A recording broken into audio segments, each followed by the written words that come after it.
महादेव के बरात भोलेनाथ एगो ऐसा देवता बड़े जौन की देवे के जानता रहे लेकिन लेवे के नहीं खान जाना। अगर परिवार के सुचारू रूप से चलावे के बाद तो महादेव से शिक्षा लेवे के चाहे, शिव पुराण जरूर पढ़े के चाहे। जौन महादेव के परिवार में एक से काल पद लेके लोग बा लेकिन केहू पद के दुरुपयोग ना करेला। और एगो परिवार बा कि अनेकता में भी एकता बा।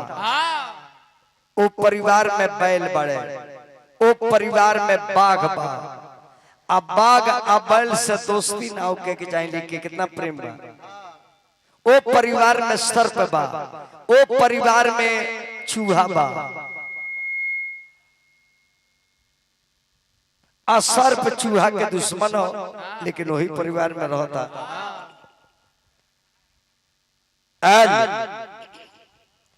तो है वो परिवार बाकी सदा बहार बा। अब परिवार में एक से काल लोग VIP बा। अपने वाले देव में महादेव महामुहिम महाधीर राष्ट्रपिता बड़े परिवार के। औरत बड़ी प्राइम मिनिस्टर माता पार्वती, बेटा बड़े चीफ मिनिस्टर गणपति भगवान, जेकर पतो छठी माई ऊर्जा मंत्री, जेकर दूगो पतो रिधि सीधी वित्त मंत्री, जेकरा बेटा के बेटी संतोषी माता। आ इतना जेकर बेटा पतो VIP बा। आ वो बुढ़ऊ के जाके देखी काशी विश्वनाथ के दशा, एक वंडर बियरो नहीं है ना कोनो कंपनी वाला कपड़ा बनावता आ ना कोनो टेलर जाके उनकर नापी लेता। अजय जाता एक लोटा जल देता जौन मन करता तो लेता। लेकिन जान ली सब शिव जी के जे भी पूजा करत होके, शिव जी से कभी अपेक्षा मत रखी कुछ लेबे के, कुछ मत मांगी। अड़भंगी हवे, बौरा हुए, अरे हुआ कहती है 1 रुपया, अरे हुआ पड़ोसी के दे दिए 2 रुपया। के तरी बेईमान ना हुआ, मंगले बड़ा तो एगो पटीदार तार लेके मंगले तो 2 गो। यही एगो भक्त गए शिव जी के मंदिर में, सुनी हलवाई भाई तो जाके कहली कि बाबा हमरा के 1 लाख रुपया दी ना, कुछ एगो मकान बनावे के बा। तो बाबा कहनी जी दे दे, लेकिन तू 1 लाख मांगो तारा पटीदार के 2 लाख दे। तो कहता जी भालाई बड़े रे, पैरवी करे भो माल मारी हमरा के देबो 1 लाख तो पटीदार के देबो 2 लाख। तही रहे पक्का तिरछोल। कहता जी माने डबल देबो पटीदार के ना। एगो काम करो, हमारे को आंख ले लो आ पटीदार के दोनों ले लो। हमारे को हाथ तुर दो, एक एक से काम चलाए, पटीदार के दोनों तुर दो। हमारे को पैर ले लो, उनकर दोनों ले लो, हम एक ही को से काम चलाए। तो शिव जी कहले जे वाह भाई हो, माने जोको के जो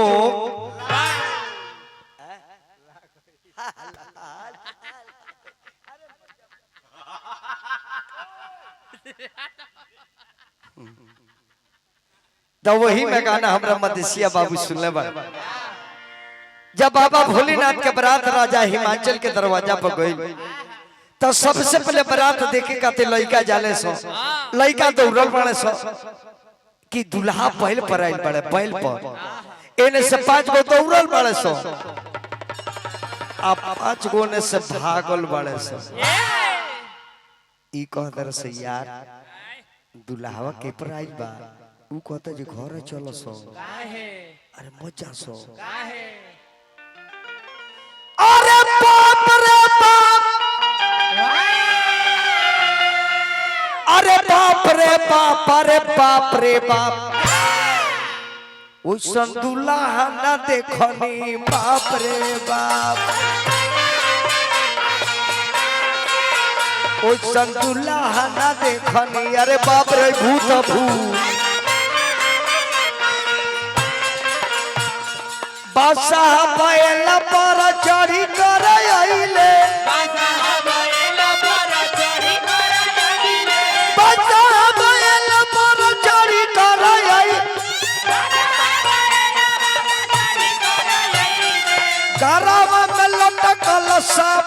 सांप रे बाप रे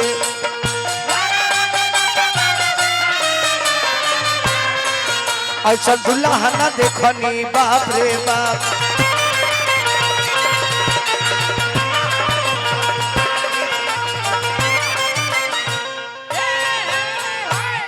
जब बारात दरवाजा पर पहुंचा था मदेशिया बाबू मैना रानी आरती के थार लेके निकल तारी आज जब दूल्हा के देखली न तो आरती के थार फेंक के कपार धले जाके कहले कि बेटी पार्वती इनके खातिर तू तपस्या कैलू नारद के कहला में पड़ के तू का कैलू कहली पार्वती जे माई वृथा जनाओ वृथा न जाओ हो देव ऋषि अब तू मेरा ऑपरेटर तो बढ़ाओ कटोल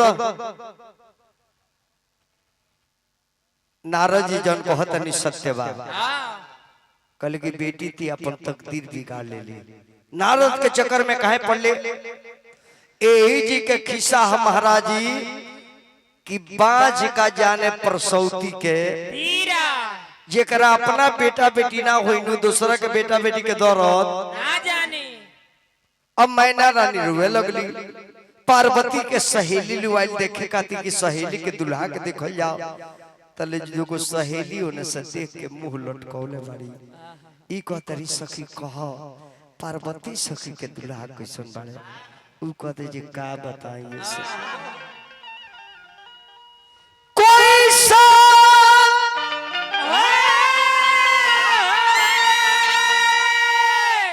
गौर के सजनवा कोई सन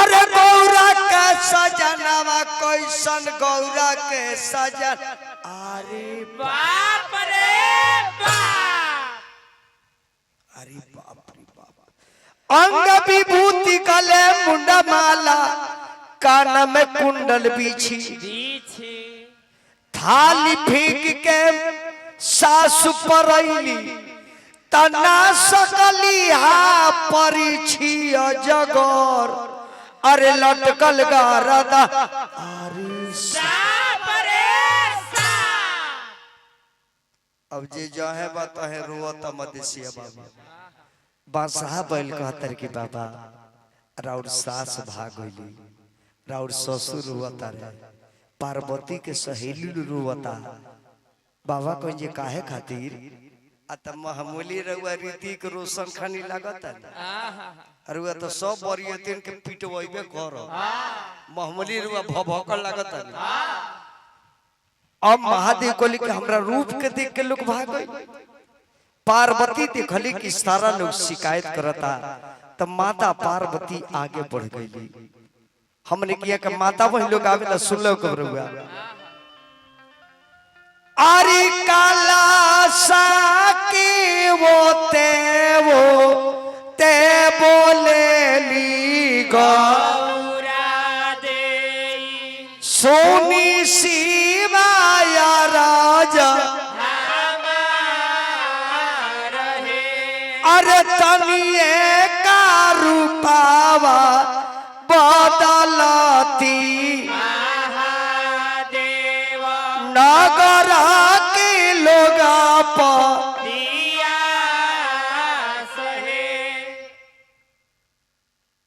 पार्वती जी जब रोए लगली तब बादशाह बोल कहले कि बाबा माता रोवत तारी का है मामूली रउआ चिकन लागत रोए ना तो हंसी है तो शिव जी कहले पार्वतियों के विश्वास संगे ना यही जे शिव जी अपना के परिवर्तन करे लगले कर्पूर गौरम करुणा अवतारम कपूर खाने गौर करुणा के अवतार करुणा माने दयालु वैसन कोनो देवता नहीं खर कर्पूर गौरम करुणा अवतारम संसार सारम भुजगेंद्र हारम जितना संसार के सर्प रले बाबा के गर्दन में हार बन गए संसार सारम भुजगेंद्र हारम सदा वसंतम हे देवी सदा मेरे हृदय में निवास करने वाली हो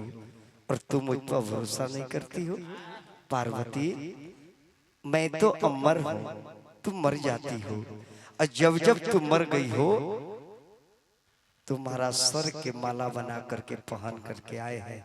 ऐसे पति पर भी भरोसा नहीं कर रही। सदा बसंतम हृदयारविंदे भावम भवानी सहितम, भावम भवानी सहितम।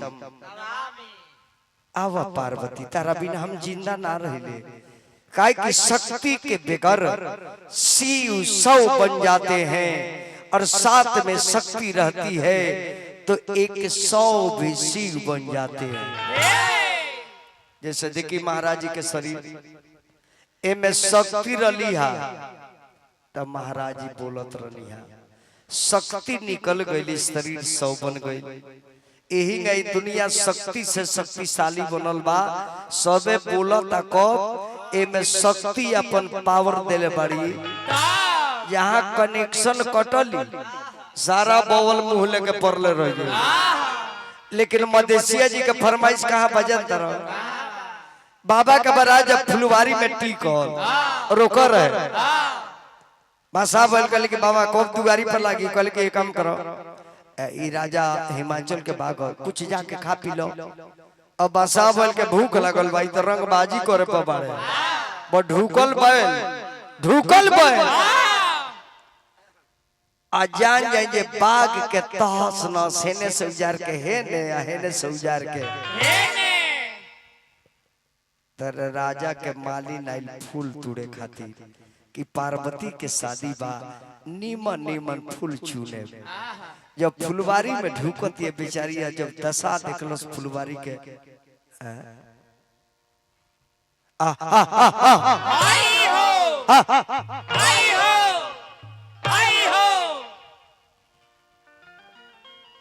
ई कौना के मवेशी आई रहलो, कौना के मवेशी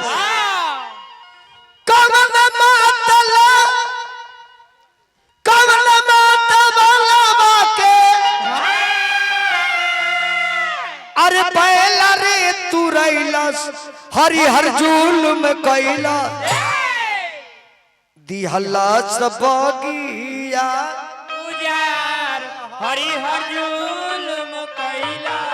कौना नदिया के मवेशी ढुकल हमार फुलवारी बर्बाद कर दे। तले महादेव के मालिक देखल ओ हई मादारी लगा के हो रे बैल लेके आइल बा, एकरे बैला कुल जियान कइले बा। तले देखलस कि सांप ओकरा कर आई बाप आई भाई तो भूत हो। बांस के चंगली जन फूल लोरेला रहे उ चंगलिए चला के मार देलो। बादशाह जी कहले कि बाबा बढ़िया स्वागत बाजी, अभी तो फुलवारी के ही मिठाई तो दुआरी पर के कोई सब मिठाई। कले महादेव की बादशाह जी कितना प्रेमी बिया, लोग हमरा पर जल चढ़ावेला, गुड़ चढ़ावेला, अक्षत चढ़ावेला।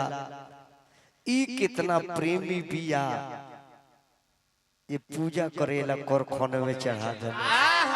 और बाबा ओकरा के सोना बना देता रहे। अब सोना जब पियर देखलस त लेके भागल बिया, कलस के केहू सब बताएब ना। आई आचर तो दबले बिया, लेकिन बिलाई के पेट में घी पचला। कारखाना आइल बारे, अरे कारखाना आइल बा, चलो सोना। महादेव टेंट हाउस रेवली बाजार 100 रुपया दल बनी महादेव के नाम पर और टेंट बा रुगा हमार आदर्श बानी के स्वागत करो। कारखाना आइल बा चल सोना बनावाला, कारखाना आइल बा चल सोना बनावाला। केहू के केहू से कहली ना काकी, जला बिना केहू ना लागल हवा की।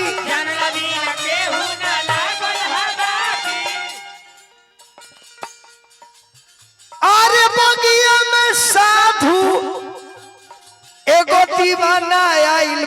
चल सोना बनवालो कारखाना आइल बा चल सोना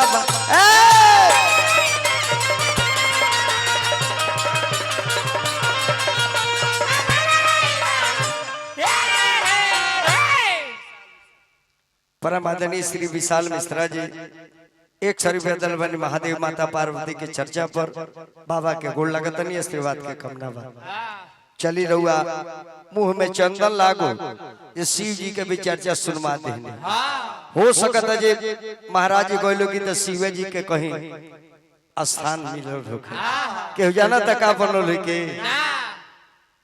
अब आई ओ गीत पर इत हम मदेशिया भाई के बात रखनी है।